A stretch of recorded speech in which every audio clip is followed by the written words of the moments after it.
Happy Monday, everybody. How's it going? Hope you're all fine. Wee cup of coffee. Join me in the mindfulness.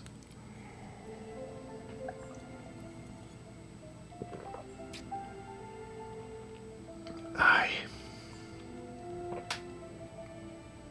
So it's been a good weekend. Finished an edit yesterday, the last one from the Caledonian Chamber Orchestra concerts that I went to in August. 3 pieces, and I filmed all of them. First one 4 cameras, second one 3, then down to 2 when a battery ran out. And I'm putting them up on my YouTube channel for the orchestra members to watch. Yeah, I'm feeling good.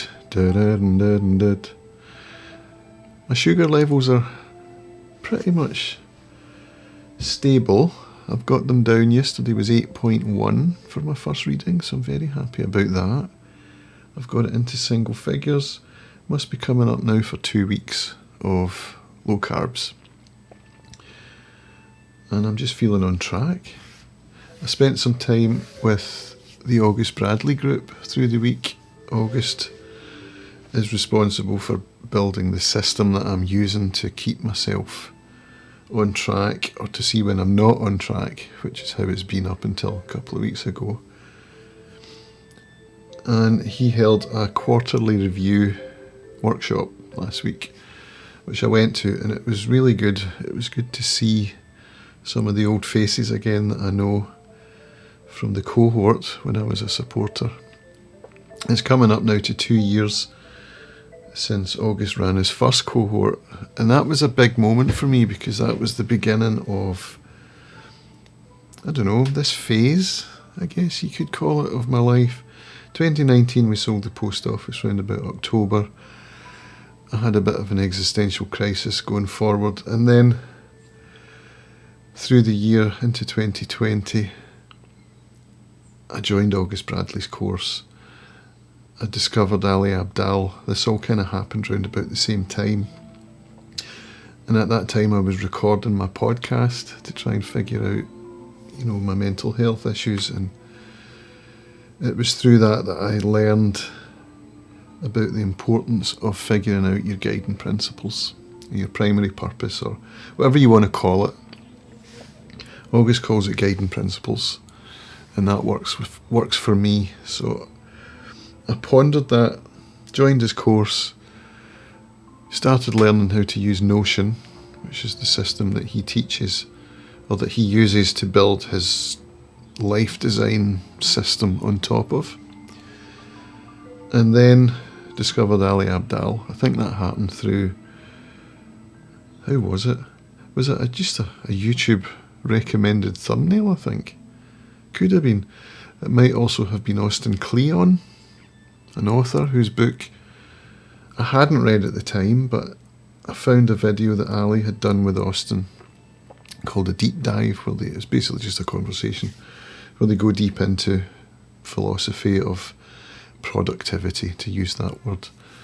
And I found it extremely valuable, and I think I wrote a blog post about it as well at the time because I was so excited about it. And then so I joined Ali Abdal's class, cohort 1 of the Part-Time YouTuber Academy, 2020, November-ish, October, November. So it's that 2-year point now where I've been making YouTube videos for that length of time. I've built up 4 channels.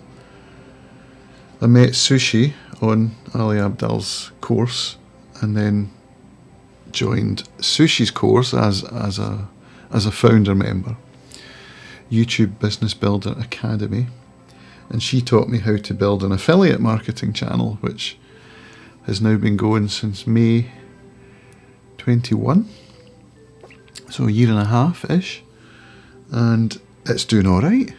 It's actually earning me some money. I've got an employee over in the Philippines, Anne-Ree. She's amazing. She does my script writing, product research, and we've just done some training on video editing.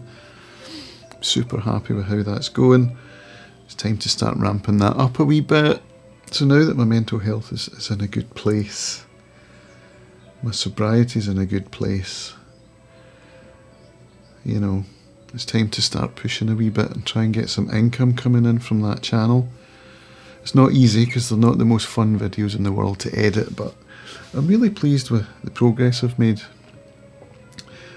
And I think that's important to acknowledge here, because sometimes I feel like I'm just getting nowhere. You know, after 2 years, and Ali Abdal said at the beginning of his course, publish a video every week for 2 years and your life will change. And I'm like, yeah, I've been doing that and my life is still the same. Although, is it? Because whose life stays the same in 2 years? So I suppose in that respect it has changed, but income-wise, financial comfort-wise, it's actually worse. That's not because of that side of it, it's because of the expenses side, with our daughter just having gone off to Guildhall School of Music and Drama in London. So, yeah, that's expensive. But yeah, acknowledging that I've been consistent, I've continued growing, you know, the numbers are going up. Sorry, not supposed to be talking about numbers because it's bad for mental health. I've consistently been publishing, improving my video editing skills. I've noticed just doing that video yesterday with 3 camera angles, they've come on leaps and bounds, you know. My system for tagging, my workflow, it's all good. My Notion system is the one that's driving it all, keeping me going, and I'm going to be doing my weekly review just shortly and my monthly review for September. Gosh, time moves so quickly. So that Notion system's kind of holding it all together and also showing me when it's not working. Because, you know, as I said, there were a few months there over summer where, you know, I was kind of trundling along very, very slowly, but I could see that my exercise had fallen off and that my glucose levels were not good. And now it's back on track, so it's excellent. I'm feeling good and I'm going to get cracking on. So thanks for watching. I'll see you in the next one. Bye for now.